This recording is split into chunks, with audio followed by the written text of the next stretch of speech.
Hey there, I am in Bella Vista, Arkansas with my good friend Hiram Bragg. And Hiram and I met in Tampa, Florida at our mutual.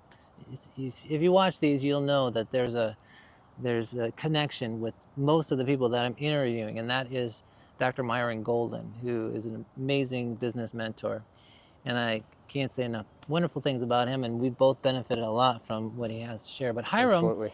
is a serial entrepreneur, and he helps people uh, get started quickly to implement. If you have a business idea and you're just too afraid or don't know where to start or how to start a business, Hiram started many service-based businesses and helps people to um, get that business idea implemented and get profitable quickly.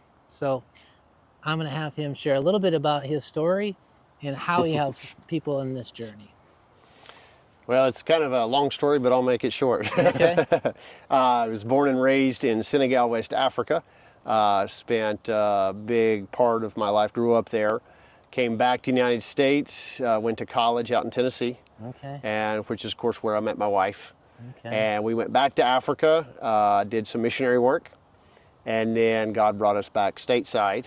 And so that's when, after working several different jobs, I'm kind of an overachiever. And I realized that I don't always make the best employee Okay. because I'm always trying to improve things. I love to grow things. And where I was working, it just seemed like it got capped. And then there was the whole aspect of it. You can't outshine anybody else, or there can be some issues. So when I saw that, I realized I love working for myself. I love serving other people in the process, and being able to fix problems. Something that's overwhelming for somebody else, I take pride in being able to solve that problem. And so, needless to say, I started out on the farm a fencing business. That's how I got started. And then later on, I started a lawn care business with a $1,000 pickup truck and a borrowed mower and a borrowed trailer. There we go. And just started getting the word out. And so that's kind of how it all began. And fast forward about 15 years, ended up having a lawn care business that served 200 and some odd, about 230 lawns a week, Wow. 5 crews, and then a home improvement business because I just, again, that's being able to flip houses, do kitchen remodels. You're always problem solving.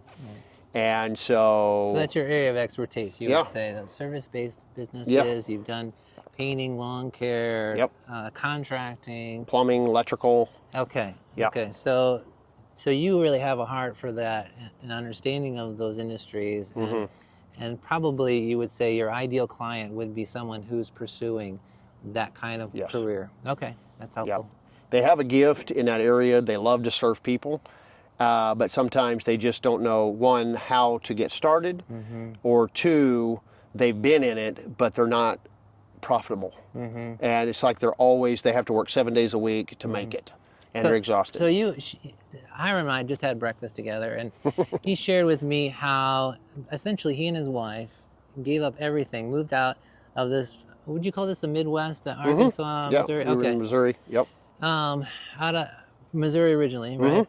And gave up everything to move to Tampa to get the kind of foundation and learning that he felt like he needed, they needed together as a married couple, and both individually they have coaching businesses to be able to grow those coaching businesses and be able to help people more. But left everything here, sold everything, and now he's back in northern Arkansas and is basically starting for nothing. And in the story that he shared with me and how and why it's believable that he can do what he says he's telling you that he can do for you is because he's doing it now. He's essentially starting from scratch, building his network, and within a month is already figured out how to establish or make some money. And tell us a little bit about how that journey is going. So I left Florida, and that was kind of more of a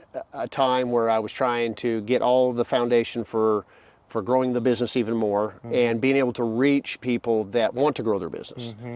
And so when we decided to come to Arkansas, what I wanted to do was to show people how to come to a brand new area, don't know anybody, and basically with the basics, get their business started and get it profitable. Okay. And so basically do what I say, even though I've done it before, but actually do it almost live in that regard. So so I guess you could say the proof is in the pudding, right? Yeah. So you've been back how long now? So I arrived here, we left Florida in October of 2024.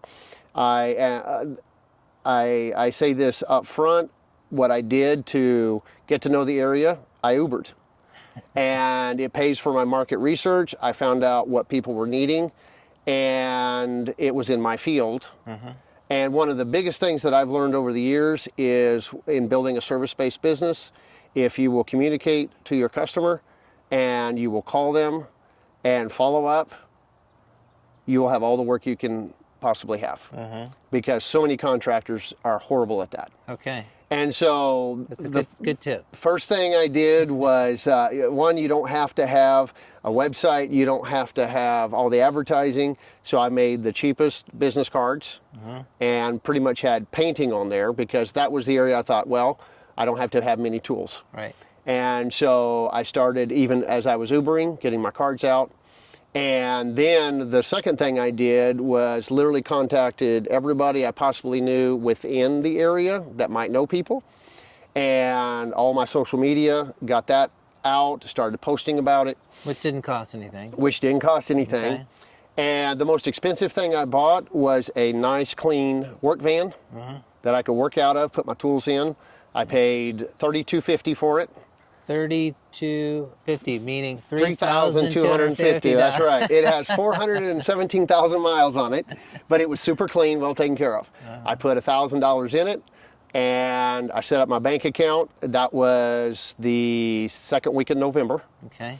And by the end of November, I had $30,000, well, probably about $33,000 worth of bids that were accepted. Okay. That I'd already bid, and now we were ready to go. Okay. And almost all of them were painting. Okay. And then that went forward, more word got out from that. And if everything goes as planned, here we are. So that was for at the end of November. So that took care of December and January for all those bids. And now I'm looking at possibly $50,000 for the month of February.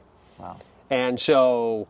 But you don't have any website still? No website. Oh, you have some social media channels? Yep. Started They're free. Building a network and getting referrals from the people that you've been working with. And as long as you treat them right, serve them well. Yes. So if people are interested in kind of your process of how you implement or how you help people to get beyond their fear and realize that they don't need a whole lot of capital to start a business, especially, service-based. Like, how would you advise them? And then how do you identify the kind of people you know are going to be successful or not successful? Well, the foundation for starting your business is believing in yourself. That's the one major thing, is believing that you have the ability and the just the tenacity to day in and day out, even if you don't see much happening, moving forward, making those contacts, networking. And one of the other things I did that I didn't even mention was I just got simple door hangers and just go out to the community. Okay. And sometimes all it takes is one or two people, and then everybody's going to be wanting you know. And so when you're looking at a business that's trying to get going and get profitable, it first starts with believing in yourself. And then the biggest thing is fear. What if I fail? What if it doesn't work out? What if I bid a job and I end up in a hole? When I realize, okay, what's the worst case scenario? I can go work at McDonald's. Right. Continue that Uber job. Continue the Uber job. When you face the failure side of it, what's the worst case scenario if it doesn't work? Then you realize, okay, I don't have anything to lose in that regard.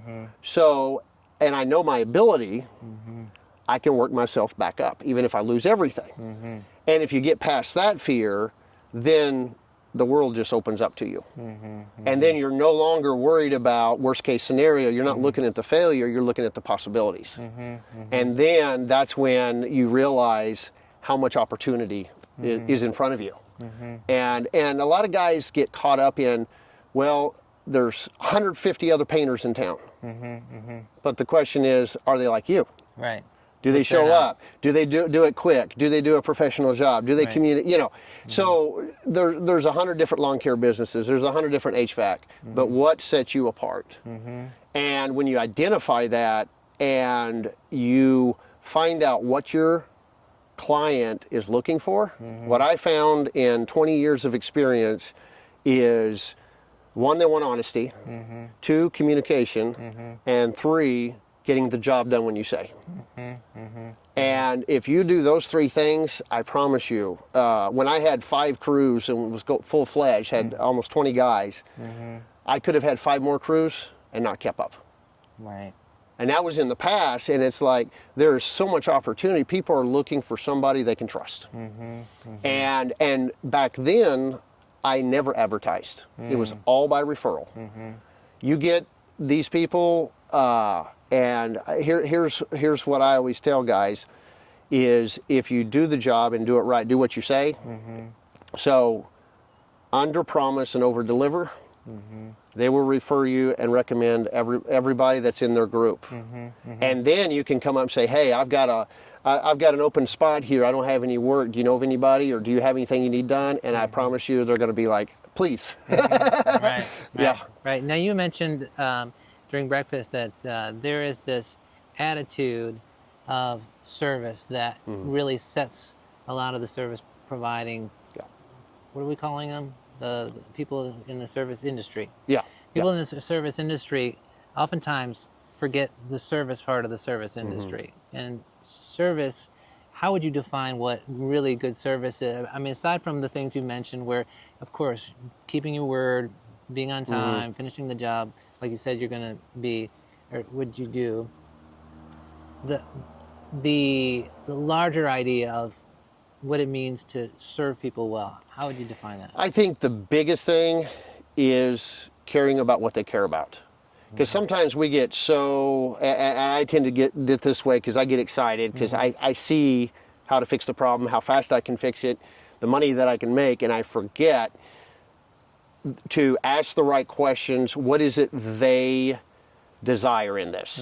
Because some people, it can be some of the simplest things. I had one customer, what got me the job was the fact I took my shoes off before I walked in the house. That I cared enough. I saw she was without shoes. I'm like, it's those little things like that. It's doggy bones, petting their dog, even though I hate it when they jump all over me and yap. But just taking the time, have a couple of doggy bones, and you say, oh, I got a snack. Can I give them the snack? You ask permission. Because you never know. You know, they care about their animals in ways you can't imagine. It's caring about those things that they care about. And so when you go into a project, even though it may be a HVAC service call, whatever, when you find out, hey, how's your day going, and you actually have a conversation, that means the world to them. And what I tell people is when you communicate and you care about what they care about, and you ask about their family as you get to know them, then if you do make a mistake, they're less likely. It's less likely to be a big deal. And it goes a long way because they know you care and they're more forgiving. And so then those customers become life customers. Anytime they have anything, they're coming to you. They're asking for your recommendation. It makes you the expert in that field. So I think that honestly is the biggest thing. Serve the people. They don't need to know everything about you and what you can do. What they want to know is that you're listening to them. That's right. I think that's more or less what I've learned. And a lot of that was from some old timers. hammering that into me too. Right. Now Yeah. you mentioned that you have a special part of your business that is that you work with your wife, and she's a coach. You qualify her as A clarity coach. clarity coach. Clarity or life coach, yeah. So, how would she in your coaching? You consider yourself the implementer, and then she's the one who does the clarity portion of it. Right. How does that work? Yeah, how might that work? So what I end up having a lot of times is I'll have some people that are entrepreneurs, or you could say they're solopreneurs, and they want to branch out, right? Okay. And there's some fears, there's a little scared, and a part of it is because they don't have proof of concept, or just because they're not crystal clear on what it is they really want to do. Some people have multiple things. I was like that. I like doing a lot of different things. And some of the things I like to do weren't profitable. Right. and so what you do, you get profitable, so then you can do some of those things, right?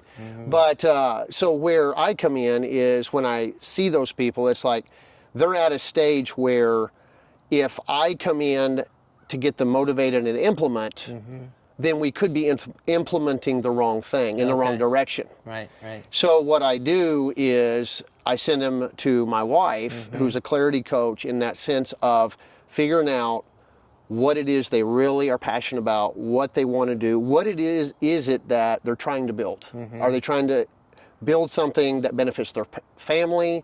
Are they trying to build a legacy? Because that changes the whole way I come in and help them with their business. Right. And so sometimes it's like a friend that had an HVAC business, and all he wanted to do, he already had a business, but in 5 years, he wanted to make it sellable. Okay, right. So he could move and do what he dreamed about doing. Right. And so everybody's got a different goal. And so the clarity part establishes that and gets them crystal clear. Then I can come in and help them with implementing and process and get things rolling and profitable. And basically help them with daily, weekly, basically things that they can do to reach that long-term goal, or a short-term goal for that matter too. 3 to 5 years, or it may be 20 years. So some guys, in a service-based business, they just prefer to have 1 or 2 employees, and that's it. Other guys want to take over the market in a sense, and so everybody's got a different goal, and that dictates how you implement and how you advertise, how you build in the community. Right. So if someone wanted to work with you and believe that, okay, they have the fear issue that they think that they can overcome, they have now realized that they don't need $150,000 or $500,000 spend a lot of money to get started. How would they start this journey with you, or how would they maybe investigate whether you were the kind of person that really could help them get over this? Well, I do the very same thing I do with all my clients in my current business, which is my painting and renovating business, and that is a one-on-one. My philosophy is, I do not want you to hire me if you don't trust me. Of course. Because if you start off on the wrong foundation, then you're just looking for things.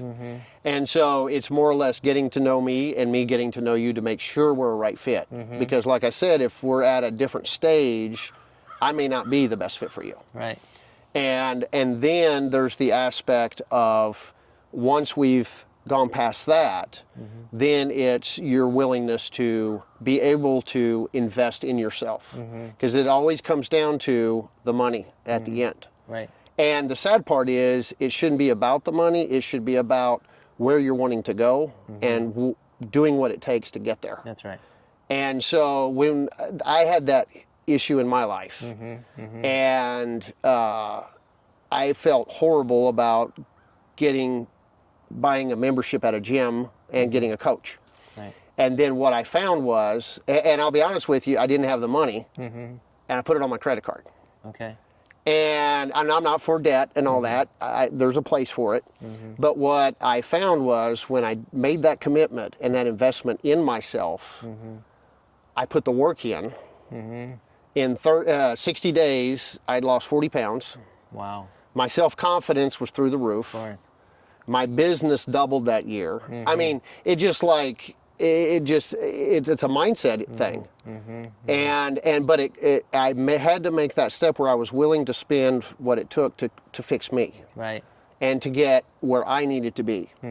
And then when you have that victory, or that what do you say, when you've reached that goal, then it's like, I can do anything. If I can do this, yeah, I can build a business. I can double my revenue. And it happened. Yeah. And then the funny thing was, the next year my business doubled again. Right. And then I was at a point of doubling again, which is when I decided I wanted to learn more. And that's when I sold everything and moved to Florida. Wow. So yeah, it was just like, it's amazing. Our minds can play tricks on us. Of course. And we believe things that are a lie. Right.